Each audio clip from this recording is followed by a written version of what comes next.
Good evening, ladies and gentlemen. Welcome to the first of a series of talks on tourism matters. At the outset, allow me the privilege of saying thank you to the team at IHC for accepting our idea to have a regular monthly session on tourism matters. So grateful to Mr. Sandeep Tandon and his team for accepting this idea. Idea also is to bring tourism matters out in public domain and take them outside of our tourism industry to have a larger audience across. Before I go any further, may I request my fellow panelists to please join me on the dais. Mr. Ashwani Lohani. I'll introduce you to the three of them as they come. Mr. Prasanto Roy, Mr. Ajeet Bajaj, please join us on the dais. As an introduction, may I say I have great regard and reverence for Mr. Lohani.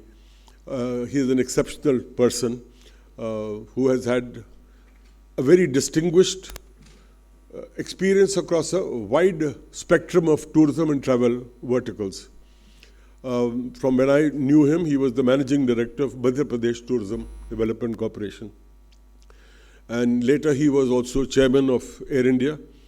He's also been the chairman of the railway board. So he's been into railways, airlines, state. He was also in the center in the Ministry of Tourism and the Department of Tourism as a director. So he's also been the MD of ITDC. So if you see his spectrum, ITDC, Air India, Railway Board, Madhya Pradesh State Tourism. And presently he is the director in the Prime Minister's Museum and Library at Teen Murti House. So that's Mr. Lohani. Thank you, Mr. Lohani, for accepting our invite, for being here. Mr. Ajeet Bajaj, accomplished mountaineer, along with his daughter. He has scaled Mount Everest, he has scaled North Pole, some 8 or 10 different peaks all over the world. He is a global name to reckon with in the area of mountaineering. He is also a travel agent specializing in wildlife tours, mountaineering tours, soft adventure, very active in promoting the Uttarakhand area in particular. And also shares my college with me. So that's another bond which I share with Ajeet. Mr. Prasanto Roy, consulting on public policy, specializing in a variety of issues, dealing with a number of ministries, presently engaging in bringing greater value to what's happening around the country. Also looking at tourism, he's advising a few large international companies on sustainability in tourism. Introducing myself, I am Navin Berry. I have been in the tourism industry as a journalist, as an event organizer for over 50 years. So that's the only thing I've known over all my life. Coming to today's subject, tourism matters. We are looking at a subject called overtourism. And you may wonder, what is overtourism? The dichotomy or the contradiction is, as I was discussing with my fellow panelists, everybody in the world wants tourists. You spend millions of dollars to bring tourists, whether it's a state government, it's a city, a country, globally, everybody is looking at tourism as a source of revenue. Many countries have GDPs like Singapore, Belgium, so many countries all over Europe.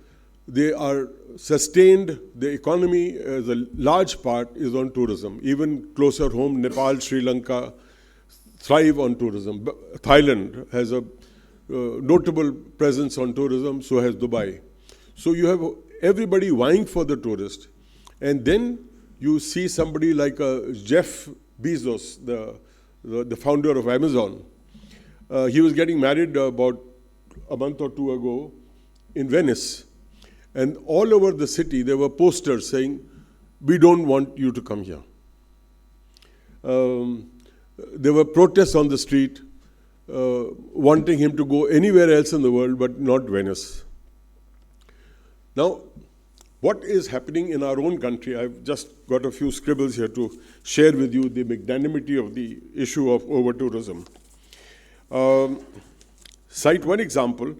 Kerala made it to the Time magazine's 50 extraordinary destinations to explore in the year 2022. Time magazine, one of the top 50 countries or destinations to explore. 2 years later, there's Fodder's Guide, which is like a Bible for travelers, singled out Kerala on the no list for 2025. On the no list. The Global Travel Guide list said, this destination does not provide sustainable tourism practices and mounting environmental challenges are being seen in Kerala. So it was categorized amongst destinations beginning to suffer. If you take a state like Goa, the number I have is the local population is 1.6 million. The state has more than 8.5 million tourists through the year. We are almost talking 5 times the number of local population to visiting tourists. The danger of Goa going astray from tourism has become monumental for locals who find that there are more people here from Delhi and Bombay than our own people around. And they feel somewhere their culture and their traditions are getting lost to rave parties and odd sort of things which are happening. So, I mean, one can really go on. And you see a place like Taj Mahal. I mean, 2018, the local administration pinned down the number of 40,000 as daily visitors to be allowed into the Taj. There are numerous issues. Vrindavan's Banke Bihari temple. In the last 4 years, some 40 people died through suffocation and stampedes. And it's supposed to have a daily footfall of 50,000 through narrow winding streets, and most people don't get a darshan. You don't get a chance to even go and see the god because there is milling crowds all over the place. Now, having said all this, I want to now request my panel to share their thoughts on when you want tourism, you land up so often into areas of over-tourism. Over-tourism would imply that we have exceeded the carrying capacity, basically, of whatever that destination is providing. So, how do you tackle this dilemma? Mr. Lohani, I'll start with you. As a state administrator, what do you think is the problem that's going on? You have a place like Ujjain in Madhya Pradesh, where you are counting numbers, and you also have a destination like Pachmani, which is a very sensitive destination. So how do you conduct numbers? Is that being done in Madhya Pradesh, and what do you see is the way out of it? It's an IHC curated event. It's an IHC calendar event. I'm here in my personal capacity, not as any organization. Having said that, my company is Cross-Section Media. I'm a publisher of magazines like Destination India and Cross-Section. But this is not my event per se. It is a IHC curated event as part of their calendar of events. Mr. Lohani, over to you. Thank you, Navin, for organizing this series, taking up issue after issue relating to tourism. Over-tourism, I could not understand. I think it's not about over-tourism, it's about under-capacity or inability to regulate. And see, we have got 140 crore people in India, and the disposable incomes are rising. Economy is improving very fast. So people will definitely move around. and we have to prepare the infrastructure and the regulations accordingly. So if we are unprepared for that, it will emerge as over-tourism. We have got tourism departments in the center. All various states have tourism departments, tourism corporations, there are tourism bodies, there are tourism associations. What is the intent of all those? The intent of all that is to promote tourism, to increase tourism. So the more tourism grows, the better, but we have to be ready for it. We find choked religious sites. Religious tourism destinations are all choked. Go anywhere. Go to Ayodhya, go to Varanasi, go to Bhubaneswar, go to Tirupati. Choked hills. All the hill stations are choked. Choked roads. Even in a place like Delhi, you got roads which are choked every day, day in and day out. Choked cities and long queues everywhere. This is the reality. We have to prepare for that. We recently saw crumbling hills in Uttarakhand and Himachal. Why?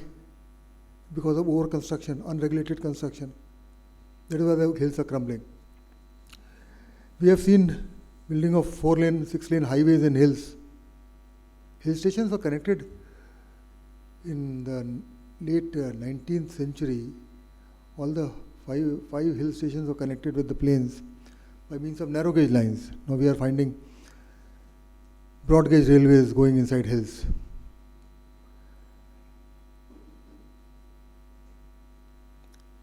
Although it is not exactly over-tourism, it's under capacity at tourism sites and inadequacy of tourism infrastructure. That is what I feel. It is indeed underperformance of tourism-related infrastructure. Why does that happen?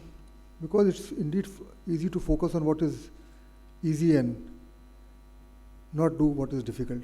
Like I can say about trains. Increase the number of trains without increasing the length of tracks. You want to increase the number of cars without increasing the area of roads. You can easily add aircrafts, but adding airports is difficult. So all that will result in overcrowding. Overcrowding of trains, it is resulting in overcrowding in roads. It is resulting in overcrowding in the skies. There are no easy solutions to that. We can't, the population is growing, the disposable incomes are rising. People will travel, people will move, we have to be prepared for that, we have to be ready for that. Now, what can be done? In the long term, I feel we should build new hill stations. We should develop new tourism destinations. I've been head of tourism in Madhya Pradesh on 3 different occasions. Now, what we know about Madhya Pradesh is very little of what actually exists there. A lot of heritage sites which can be further developed. They can be developed as tourist destinations. We have to disperse tourists. Give proper connectivity, give proper signages, give a chai ki dukaan there, give a souvenir shop there, give a place to stay there. All this is possible. We'll have to create more destinations so that the tourists are dispersed. We'll have to create regulations. In hill stations, why can't we regulate the number of cars going to the hill stations? Why can't we have a hefty surcharge on each car? Let anybody who takes his car to Nainital or to Mussoorie to Shimla pay 10,000 rupees per car. Build parkings at the entrance to hill stations. Multi-level car parkings. Don't allow anybody to take, like you got a hill station in South Mathiran. Like Mathiran, you can't take your vehicle inside Mathiran. It has to be parked outside Mathiran. In Mathiran, you can only walk. Now, these decisions will have to be taken. Why can't we create new hill stations? The Britishers created so many hill stations for us. Why can't we do that? Steeply increase registration charges for the second car or the third car, and do not permit new cars without proof of dedicated parking space. These tough and difficult measures need to be taken. Merely discussing these issues will not do. Things actually have to happen on the ground. Now, what about Madhya Pradesh? We developed almost all the sites in Madhya Pradesh. Basic facilities were developed. Tourist police was put in place. Signages, we patched the entire state with signages. The hotels, we built a number of hotels. The state government itself built a number of hotels. We increased the capacity to handle tourists, but still Ujjain is crowded despite development of Mahakal. Again, because the number of people who visit, you can't control the number of people. You'll have to basically disperse people, because people will travel. If you have money, if you have income, disposable income, you will travel. Everyone will travel. That can't be stopped. So instead of over-tourism, we should increase our capacity to handle tourists, build more destinations, disperse tourists. Ajeet, what is your impression? Has it been a failure of the planners, so to say, in providing newer destinations? We are stuck with the same. My second question to you would be, you be a mountaineer, and there is this huge picture that came out, I think 3 years ago, of Mount Everest, where there's a queue of mountaineers trying to wait for their turn to come to go up. And what is the impact of all this?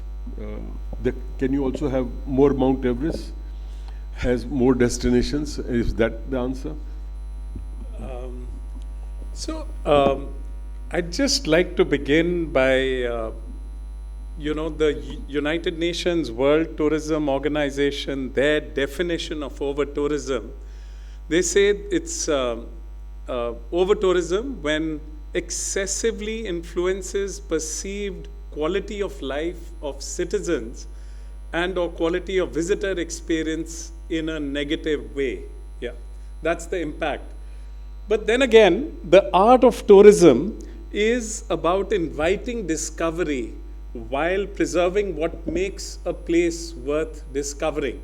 So there is the tourism paradox, there is no doubt about it, and we will, I guess, in the next round talk about solutions. Definitely we need more destinations, but building destinations, there is a long gestation period.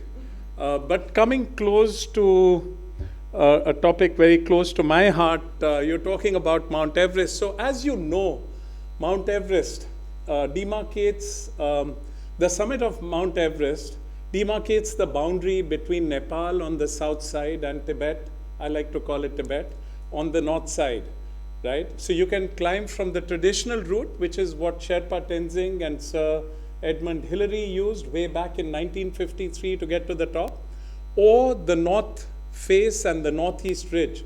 So these are the two routes, and my daughter and I, since you were talking about it, we climbed from the north side, the north face. Now, just to give you an example, the Nepalese permit system is very open. In the last 3 years, they've had close to 500 people climbing. But it's not just the 500 people climbing from there, it's also the Sherpa support and so on, which means at a time you can have up to about 1,200 to 1,500 people on the mountain, which is way over the carrying capacity. There are other mountains there as well, like Lhotse, which is the world's 4th highest mountain. There's Nuptse. So invariably what has happened is during the climbing, there is a small weather window, which is when you can actually get to the summit of Everest, right? When the wind conditions, the weather conditions are perfect for climbing. Now, what has happened is with 500 permits, there's been a lot of garbage issues. There's been, in the last 3 years, this year there were 5 deaths on the south side. There were 8 deaths last year, and the year before, in 2023, 18 people died because of the bottlenecks. And there's huge garbage issues on the south col, which is, and on the entire mountain, right? Now, yes, they are going to do something about it. They've increased the permit fee from $11,000 to $15,000, but I don't think that's going to be a deterrent, right? On the north side, the Chinese do have a no-nonsense attitude. They've limited, well, to be fair, the north side is a harder route. It's the north face, it's steeper, it's colder, there's more wind, but they allow only about 100 people to climb, right? The mountain is cleaner. It's a strict leave no trace ethos on the mountain. And the last 3 years, there have been no deaths at all. So I think that is a great example of managing carrying capacity and over tourism. But well, we've spoken to the government in Nepal, and I think they are going to take steps, because this mountain is one of the 7 natural wonders of the world. And like we were talking just before, it's a mountain they hold in trust for the entire humanity. Yeah? And they have to sensitize the climbers. They have to have a strict enforcement on the mountain as well, and ensure we as climbers leave the mountain cleaner than we find it. Thank you, Ajeet. Prasanto, can I come to you to ask you, as Ajeet has just pointed out, is it commercialization, over-commercialization? Is it also some kind of human greed which comes into play, where you start ignoring or overlooking the fact that by having more numbers than you should, you're actually killing the goose that lays the golden egg, because you're going to kill that very product which people are coming to see and experience.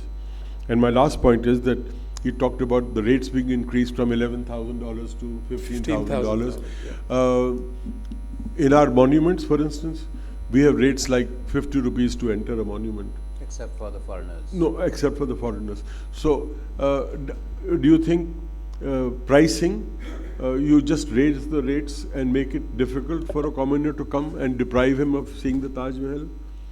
What is your take on that? Okay, so some great points there. I'm going to start with some data or some data-related points.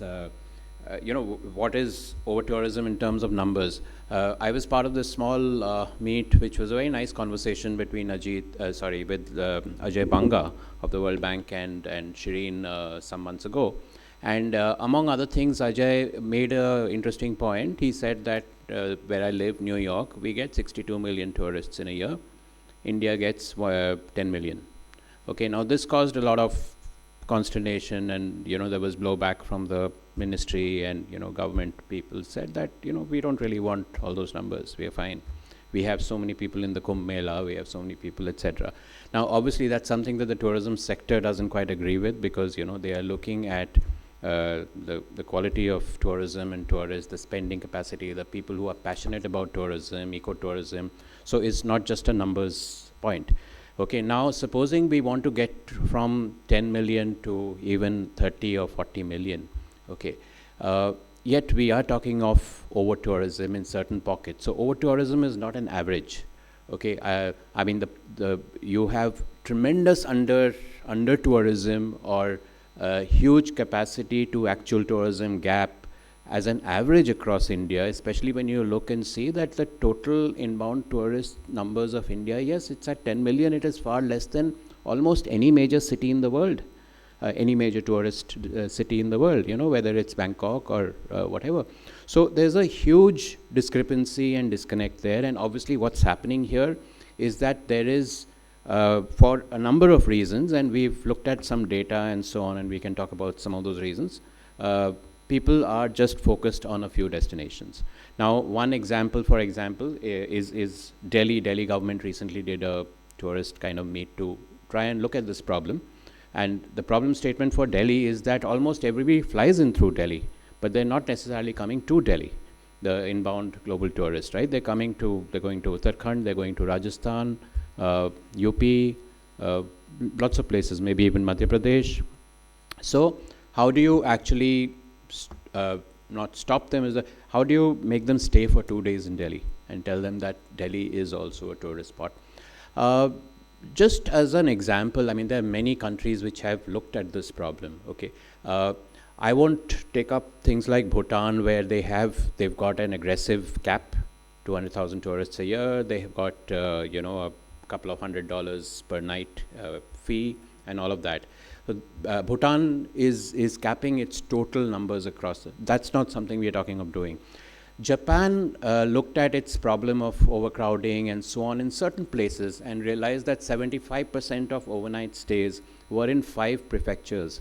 And so essentially Tokyo, Kyoto, Osaka, and a couple of others. So what do you do? How do you? So the first step was that data point, that what were tourists doing, what were people coming in. First of all, were they tourists or not? Maybe the visa tells you, sometimes the visa-free countries. So how do you capture that information, that what are they doing? So you can use data and analytics, and they did. They've got a bunch of apps which they're able to tap with privacy controls and all of that, as to what people were coming in for, where they were going, and why.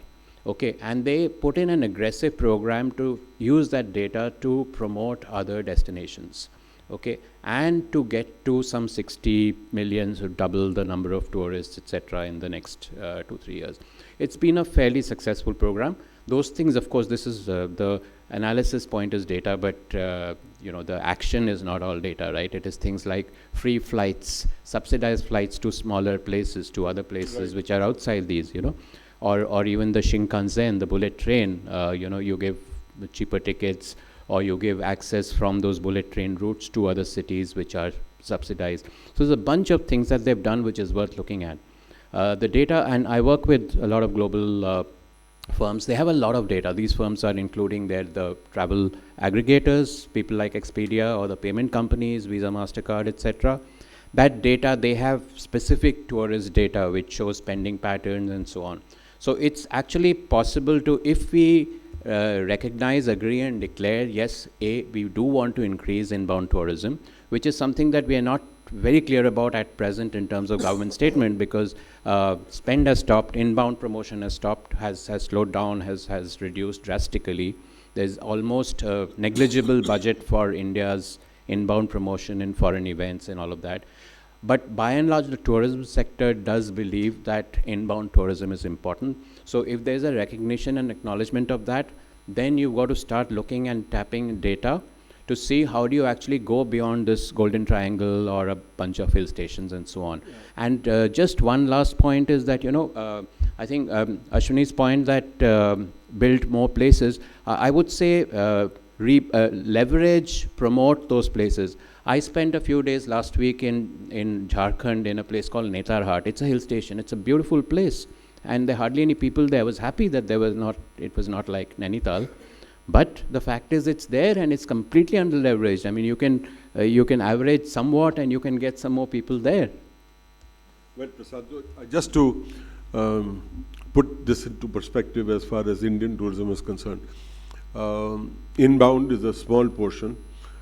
In our country, domestic is the larger portion. And number two, India, as we said traditionally, is the size of Europe. We are 33 states, 33 destinations. Each one has its own tourism department. And there are adequate numbers which are around with us, whether it's airlines, whether it's railways, whether it's roads or hotels, experiential. They are all on the big bounce curve presently. So there are adequate numbers around that we are talking about. And the danger, so to say, of over-tourism is not so much from foreign as much as domestic. Absolutely. So that is the big issue. Absolutely. To emphasize. Yeah. My and, second, if I can just add one point to this, which is the Goa example. So Goa has this massive numbers, okay, 8.5 million tourists in 2023, 6 times its population and so on. But foreign arrivals fell 60%. Right. So if you look at the local tourism sector and the ecosystem which thrives on tourism, they're pretty unhappy despite these numbers, because the spend per traveler has gone down drastically. Well, I will not go into that, but that's not entirely true. The profile of a domestic is today all your busy destinations. Ajeet is a travel agent. He'll be able to confirm this to you. The average spend from an Indian tourist at the moment is far more than an average foreign tourist, even in Goa. Goa was full of Russian tourists for a long time who would come with everything which they needed. They weren't buying anything locally in the city, as far as I know. I don't know. Am I right? Many of them. So there were British tourists at one time, there were European tourists at one time, there were Israeli tourists prominent. Again, Israeli tourist profile was different. So a lot of the negative side of tourism also came from the foreign or the particular profile of the foreign tourist that was coming into Goa. Having said that, the question here is, as Mr. Lohani mentioned and as also Mr. Bajaj mentioned, dispersal of tourists. I would cite an example of Vaishno Devi. They have a cap of numbers.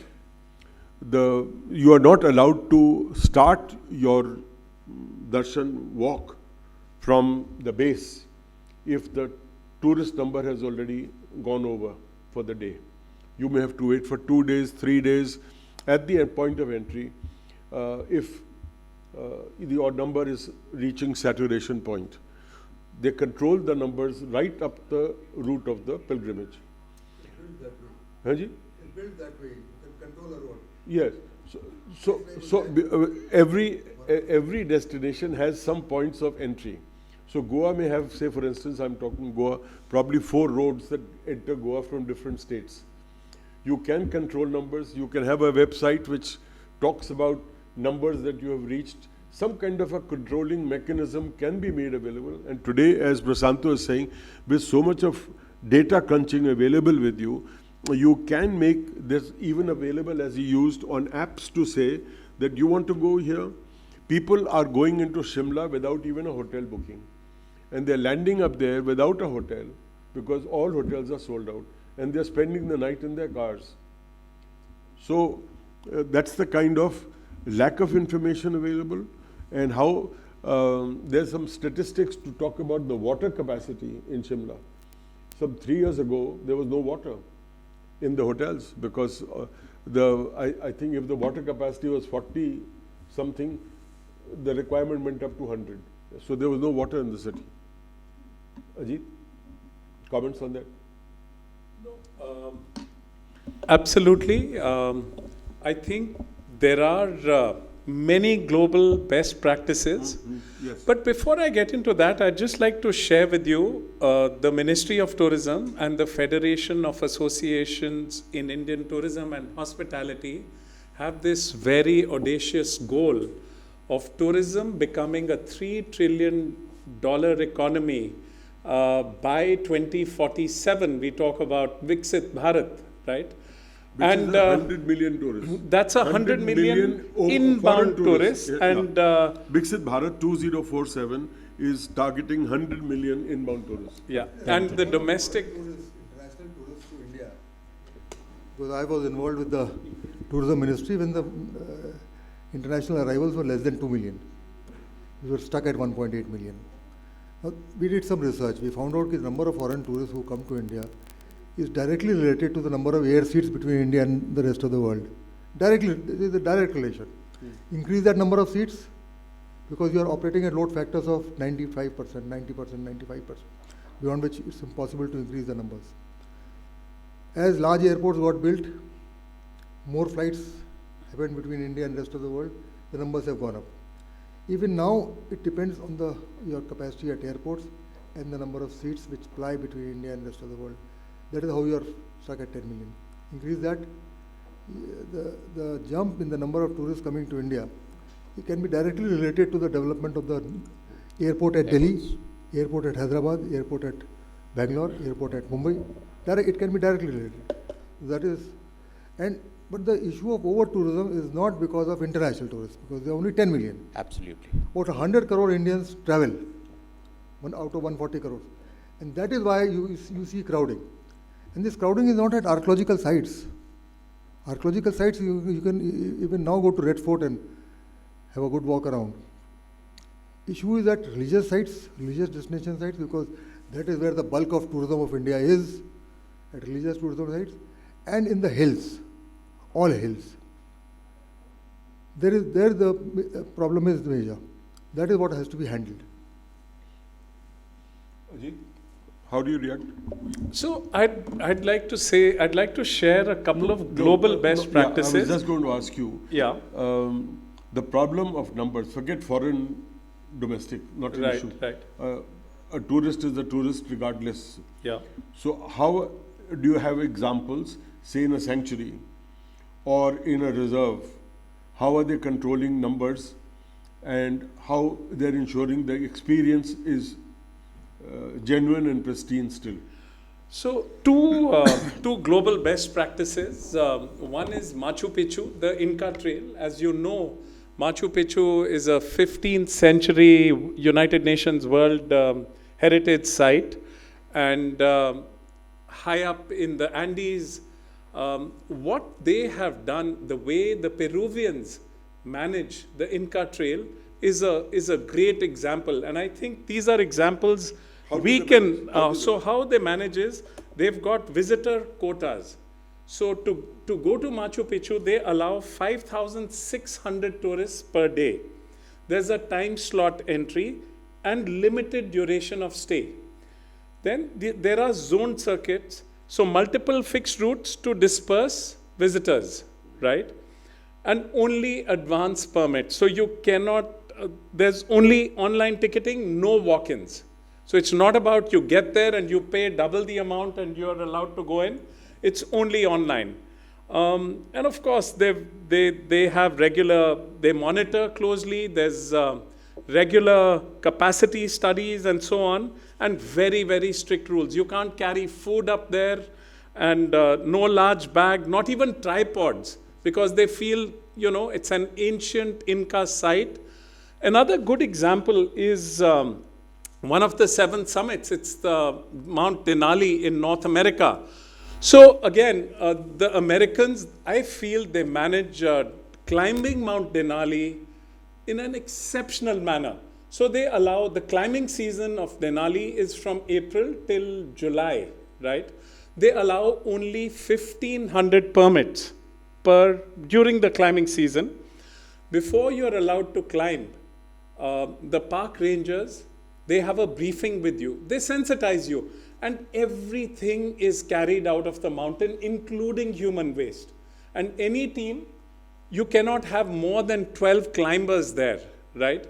And they do what is called adaptive management. So they do annual monitoring, and then they review, and they are very quick to change the regulations. So they have that flexibility every year. And how do they communicate all this to the tourists? It's all on the website? It's all on the website, yeah. So it also presumes that whoever is coming will first go to our website. Yes. Now, how do you bring that habit that you go to our website to see whether you should go today or not? If I'm going to Vrindavan, should I go to a website and first see, should I go today or not? Or should I just wake up in the morning, sit in my car and go to Vrindavan? And don't even bother what's happening. And if they're stopping me, then I'll have a narebaji and I'll go into a protest and demonstration and start throwing stones. I've come all the way, why aren't you letting me go in? Prasanto? What we've seen is that people fairly quickly adapt to the need to look up online, for example, with safaris, okay? So, and unfortunately this place where I went, Betla National Park, Palamu Tiger Reserve, the online system had completely broken down. Everyone was desperately trying to, and lots of people therefore didn't go because they don't want to land up all the way there because, October 1, that park opens, they were not sure if it would open and so on. So the habit of, 1.2 billion mobile phone connections, people of course access the internet on the phone. So I think the data and the trends show that the online data use and online access, etc., especially if there is a benefit like either information that gives you clarity on the destination or better prices or a bunch of things, is a very good way to go, and it works. So my next question is that none of us on this panel are in politics, fortunately. So it's not a political question that I'm raising. But how much is our obsession with numbers? How many tourists do you get? 5 million, 20 million, 100 million? Should we have other ways of quantifying and measuring the success of our tourism? And people like UNWTO have often espoused the cause of earnings for the earnings from tourism, which is should be a bigger drive. And we in India are still very obsessed with numbers. No political, like I said, innuendo, but if you are going to tout at Kumbh Mela, we got 70 lakh. And every day your numbers are going up and you're going on saying 20, 50, 60, 70.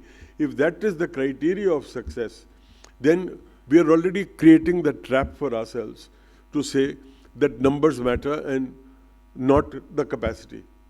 And we obviously exceeded the carrying capacity of Allahabad and neighboring what you call destination, much that we had so much planning to do, very creditable planning that went, it creating a whole sort of a universe of its own, but you still had access to what it was planned to provide for. Mr. Lohani? I mean, I'll talk about national parks. We have an issue there also about number of people visiting. But why do so many people visit? Because you have allowed blatant construction of hotels there. Why have we permitted that? Why do so many people go to the hill stations? Because you've got all sorts of unauthorized constructions, unregulated growth in number of hotels. If you don't allow that, that will control the number of tourists. In parks, if you don't have that many rooms to stay, it will control the number of tourists. Because anybody who reaches the park, like Bandhavgarh, Kanak, Pesh, Panna, they were all under me. Anybody who reaches the park, he finds a way of going inside the park. If he gets a place to stay, then he wrangles a way to go inside. So blatant unauthorized constructions of residential places is also one reason why your hill stations are choked. In parks you have got a problem. Even in religious sites you have got a problem. A related question as a planner, as a city planner or a tourism planner.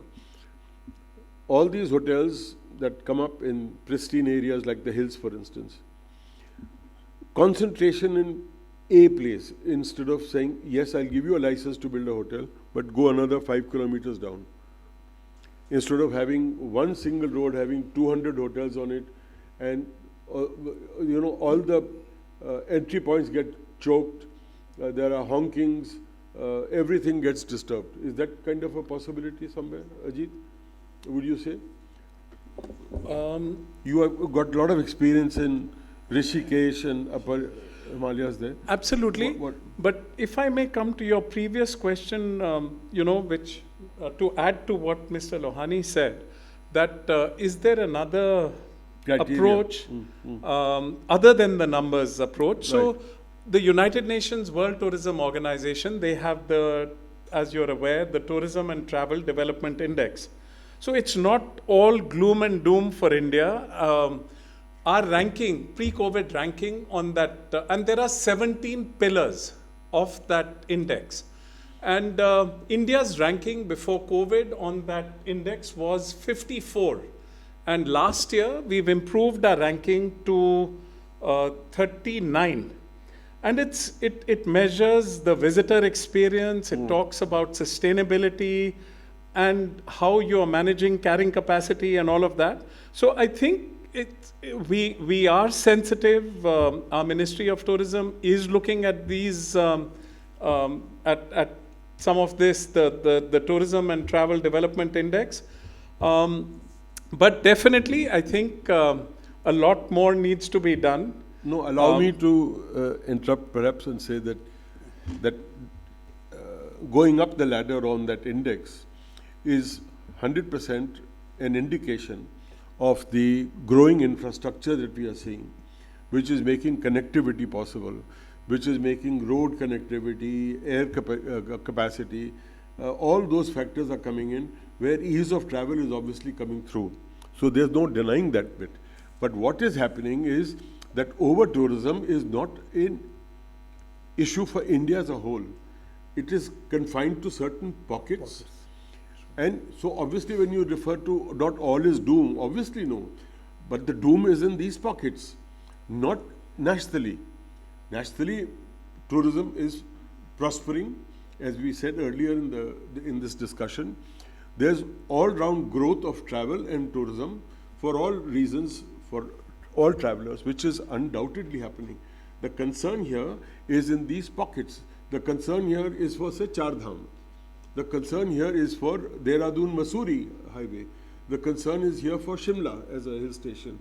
Or it's for any of these fragile areas where the carrying capacity is very critical to be assessed, and that is not happening.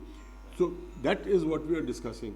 These pockets where there is a crisis in front of you. So according to the tourism industry, there are about 200 destinations in India that are giving us 80% of our business.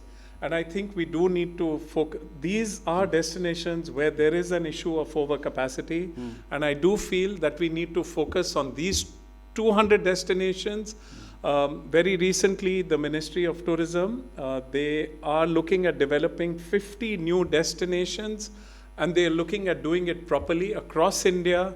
And I wish Mr. Billa, our Director General Tourism, was here to talk more about that. But developing new destinations is not an overnight job. Not an overnight job. Yeah. It's not an overnight job, and then to lure the customer, the traveler, the tourist, to come to them. You have to start developing. But yes, we have to start. I mean, then dispersing tourism is not such a problem. Not a single new destination has opened up in Himachal in the last 50 years. Not a single new destination. So it requires a different kind of a planning thought in mind. Tell me. Yeah, as a numbers and data person, I would say it ultimately is about the numbers, but what numbers? It's not the total numbers you're looking at. Like, for example, Japan saw red flags when it found 75% was landing up in 5 places and nowhere else. India has that problem. So, if Manali is overcrowded. So the playbook they used was, they say that for all forms of booking, search, etc., give alternatives. Okay, so so it would be like, instead of Manali, you say Tirthan. If you are booking Goa, you get aggressive sort of promotion for, Daman and Diu, for example. So this is the playbook they use, X instead of Y playbook. And if you, now it may be that, I gave the example of Netarhat, which is a wonderful little hill station. It doesn't have the same kind of hotels and so on, far smaller, but obviously that's a chicken and egg thing. If tourists begin to discover that there are other hill stations, it's not just Nainital and, wherever they need to go, Kasauli, there are other places they can go. This will increase demand. So this dispersion is not an accident. It needs planning based on data. Currently, there is interest in data, and there are many other pegs that you can put on them. So, for example, so there is this one destination, one product move from the government. Niti Aayog did this, right? So mapping that to, and globally, like wines and products, they have a lot of tourist appeal if you package them well. You go to California, you go to a winery, Paul Mason's winery, the whole packaging experience, because that product from that district. Here we have a lot of these products in districts, and they have history, they can be packaged. So it's not just the archaeological. So is this ODOP going to lend itself to tourism? It's possible. So that's one of the it's things possible, that is being but it's not discussed. intended at the moment. It was not intended at the moment, yeah. So if it's given that shape, perhaps? Yeah. So there is a related thing, one district, one destination, which is ODOD. Yeah. So it's kind of related to that. Right. And you can use data to map that to underutilized tourism. In fact, in many ways, the fact that we haven't opened up any new destinations, or as many as we ought to have, is something which can work to our advantage today. Because our worldview of how tourism infrastructure needs to come has changed dramatically. We need more rooted structures in the soil. We need an architecture which is more sensitive to the environment and local culture. So all these are new findings over the last 15, 20 years. And if they can be put to good use, it's a good time to start investing in new infrastructure, in new destinations. And when we say a new destination, it doesn't mean a major destination. It's a dispersal. We developed at least 8 or 10 spots around Bhopal. We developed spots around Gwalior, around Indore, and we promoted the concept of Aspas tourism. You explore areas around your place of natural habitat. Why should Why should I go to, say, United States or Europe to see various countries when I have not seen my own India? Why should I travel far distances if my city itself, in outskirts, it's got a number of tourist spots? Yeah, we'll come to you just now. Any last summing up from any one of our panelists? No, then we'll go back to them. From you, Prasanto, where so are you now at the end of this hour? Yeah, so essentially I think dispersion is key because we have this dual challenge of over-tourism in some places and overall severe under-leverage of tourism potential and capacity. And so you've got to look at that data, figure out how to plan that dispersion and promote places which are there, which are maybe not as well developed, but they're great places if tourists land up there and find facilities to match. Ajeet, from you?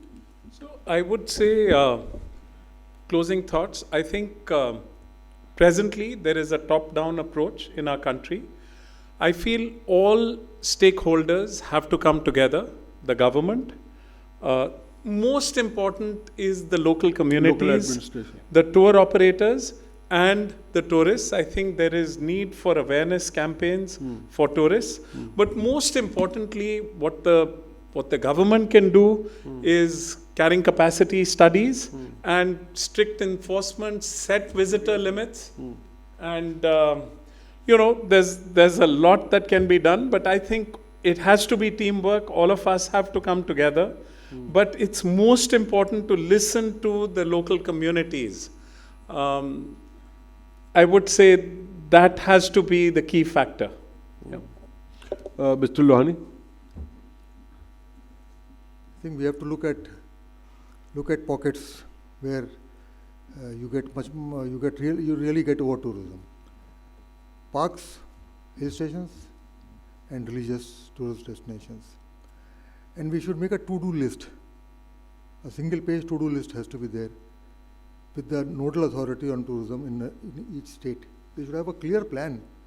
Or if it is written down on one sheet of paper, I don't want plans which are made booklets of. They really don't work. You have to have a very simple plan like we had in Madhya Pradesh. Signages laga do pure. Tourist police ke thane bana do. It was a very, very simple plan, but it succeeded. Do aas-paas tourism. Develop places around. Basically, a plan has to be made, written down plan, that has to be taken forward for a couple of years. What I'm going to say now is my summing is a few words only, which is based on what my fellow panelists mentioned. Dispersal is the key. As I mentioned earlier, it's not a problem of the country. It's a problem of pockets. Across the country, we have a huge opportunity for more tourists, both domestic and foreign. With the opening of new airports in Delhi, Bombay, with the opening of many more airports around which are being open to international traffic, dispersal will automatically happen. That dispersal will automatically happen. So that's not such a problem so long as these pockets are looked into more intensely. Data analysis, which is available today in plenty, should be used critically and firmly by the administration. I think Ajeet's answer of how that management happens, that this is peak season, numbers are over, route A is open, route B is open. You go to a big museum in London, like maybe the Windsor Castle or something, and the moment the numbers are more, they open one more queue, and they know how to disperse you. They will take you from the other side and make sure that you exit from somewhere else so that you don't clash and don't land up making numbers. So that kind of thing is possible here. And firmer administration control, and also the seasonality factor.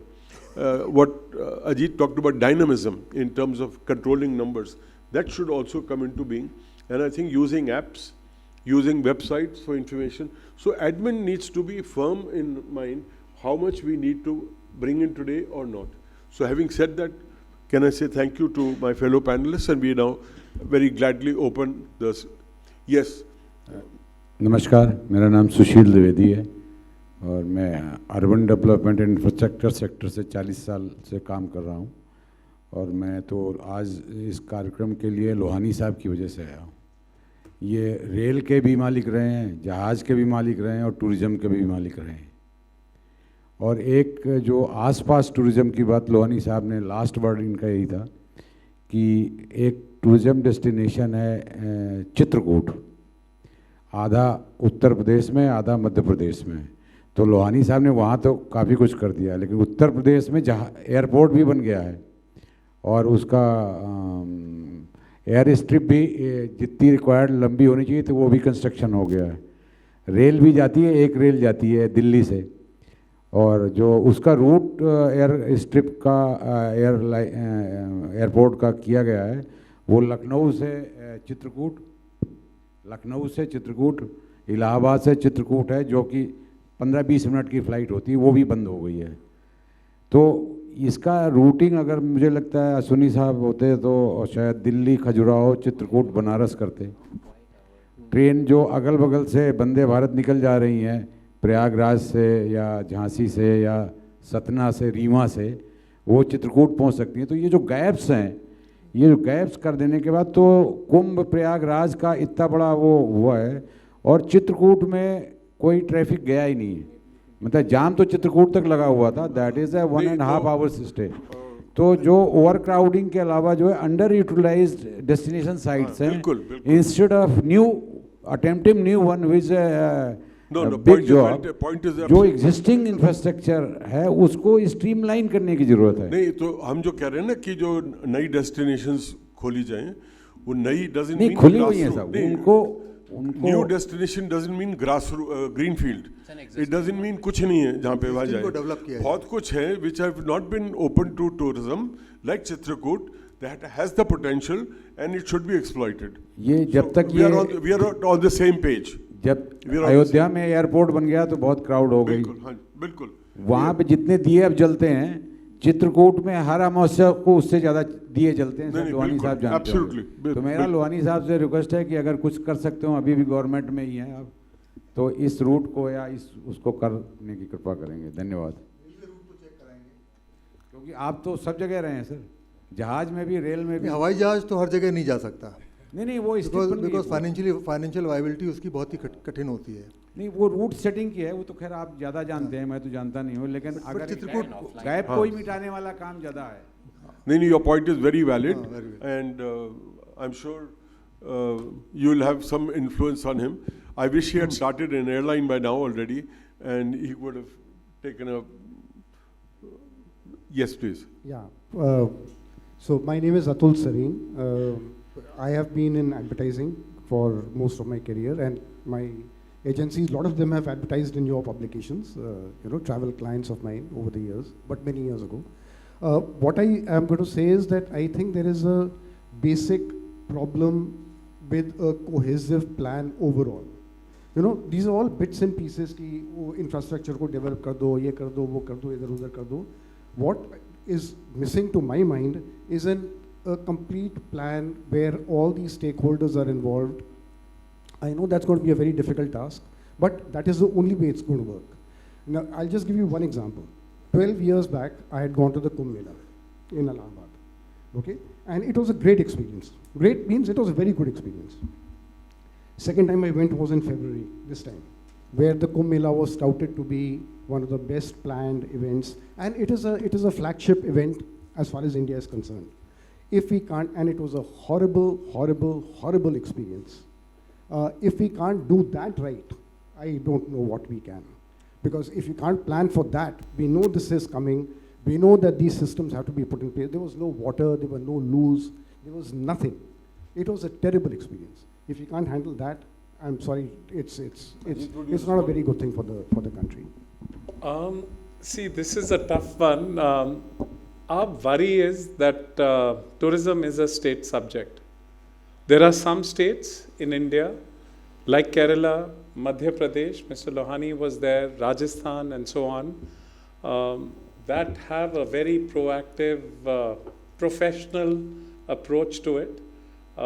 There are some states, I think the good thing is that everybody, all state governments across the country today have realized the importance of tourism and how it can take their state to the next level.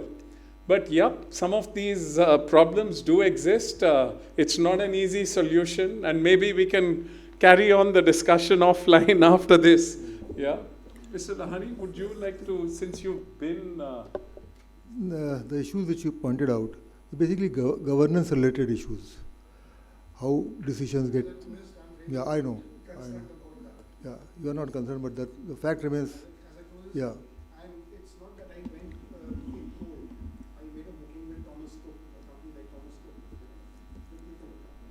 Any other question? Yes, please. Are you in favor of homestays as being promoted by Uttarakhand government? Homestays. homestays Yeah. as promoted by Comments on Very much. homestays. Are Lot you of, lot are of you in places. favor of homestays as being promoted by Uttarakhand government? Mr. Lohani's homestay, I think. Yes, provided they are well regulated, the minimum standards are followed, the standards of service are followed, there is proper regulation provided. Homestays is a good idea.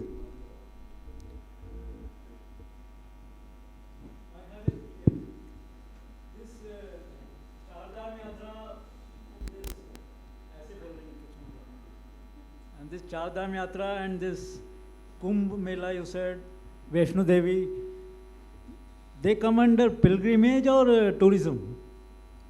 And the second is, every department now for a sake, they have an index. This is their index. This tourism index, since how long it is? Which country is the number one and how many countries are taken into account and which country is the last one? Well, I think your first question is very interesting. Tourist definition. Our understanding. Yeah, tourist. No, I'm just explaining that to him because that's very interesting. The understanding of what tourism was 50 years ago was only sightseeing. Though pilgrimages have existed in India for thousands of years. But when we are talking tourism today, tourism as defined globally is a tourist regardless of purpose of visit. He could be coming for a business conference, he could be going mountaineering, he could be going pilgrimage, all are tourists.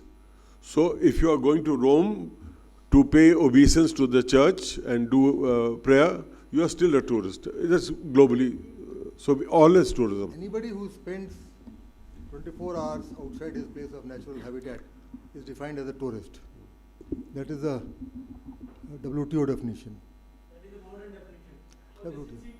Index, tell about the index, since how long it is. Okay. Ajeet, you have the current Googled figures? it. I've just Googled it. I mean, I knew America is at the top of the index, but since you asked about the lowest ranked country, it's Mali, which is placed last among the 119 countries in TTDI 2024. Yeah. No, I'm glad you 119 are surveyed. No, I'm glad you may ask this question because by tomorrow, America would have been falling as number one because there's no foreign tourists going to Donald Trump's country. Yeah. I just wanted to add one point on the homestays question. This homestays has been of high interest for quite a few states. And globally, homestays are, of course, they're very busy, very active space. And there are different views on regulation about they all should be regulated, but to what degree and light touch or not.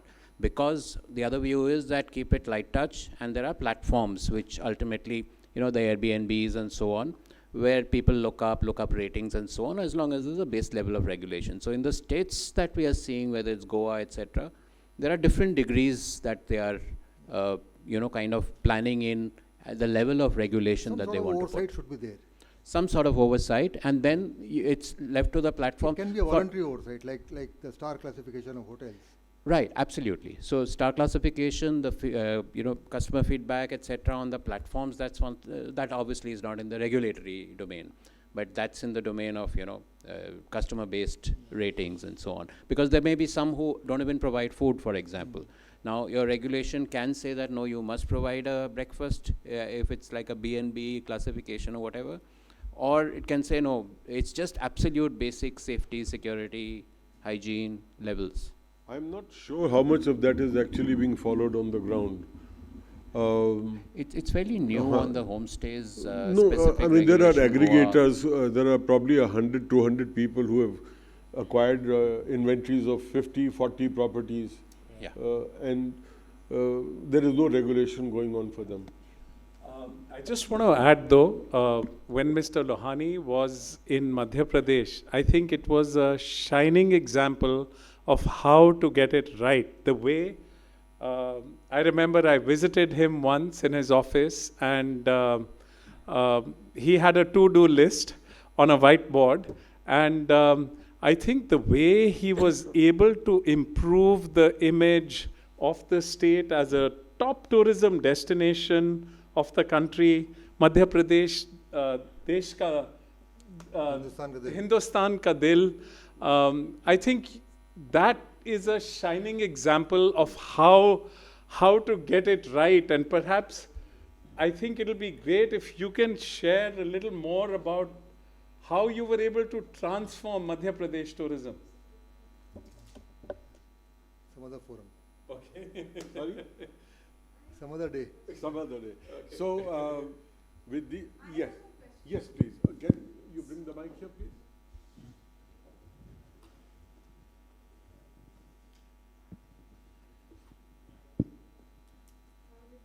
Hello. Yeah. So we've been talking about governments and other stakeholders. The most important is the tourist. So I just want to know what is being planned, or whether we should be looking at it, which I think we should be, is educating the tourist on how to behave, on what kind of way to behave, on specifically sustainability, specifically environment. So this is very important, I think, and it goes hand in hand with everything. So what is it that is being planned for that? Because we have on one hand Swachh Bharat and all that, but I can't see anything on the ground, you know. So I think the tourist needs to be educated. Yeah, there's... Sorry, he has an answer. So yeah, the Ministry of Tourism has come up with Mission Life that is about responsible tourism practices, but I think we need to promote it a lot more. I think it's a good campaign. It just has to be promoted, has to go viral with videos of good examples of being good tourists. Yeah. Yeah. I would say otherwise, yes, this is an area that needs quite a bit of focus, because a lot of the capacity building focus and all is really on the sector side, like, you know, the people in the sector, the ecosystem, stakeholders, etc. And I think China is a pretty good example. I mean, China is a place I used to be scared on domestic flights where, you know, people were really rustic, and this was like 10, 15 years ago. I see quite a change there. And I guess it's a mix of maybe education and oversight, which is fairly overbearing, perhaps, including on Chinese travelers who actually go out. Yeah, domestic tourists in China, they are No, but very disciplined, extremely disciplined. but it's no, you are right, but it's not true of the larger picture. If you transit through any of our airports today, you will see it's and some off chance you may find somebody who's unruly at a Delhi airport or a Bombay airport. Otherwise, yeah, even at no, what you're saying is very true. When we have a campaign saying plant a tree, we should also have a campaign saying place a dustbin.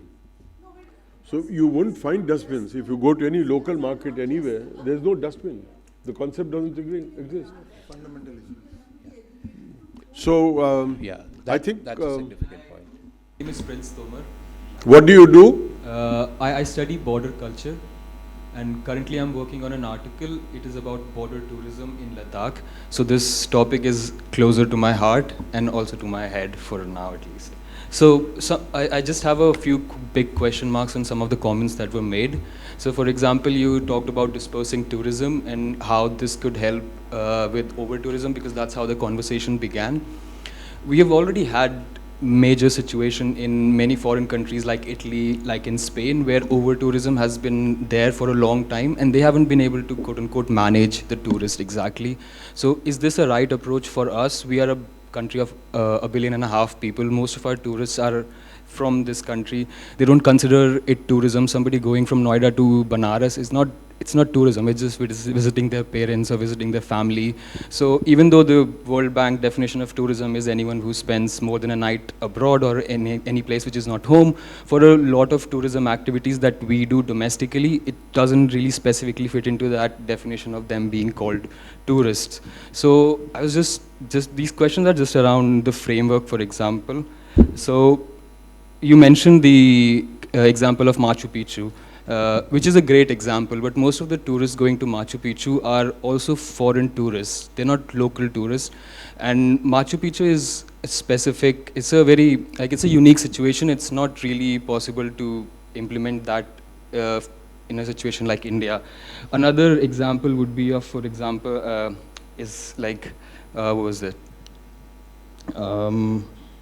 So in northern Europe, we have this culture which is called visiting your second home.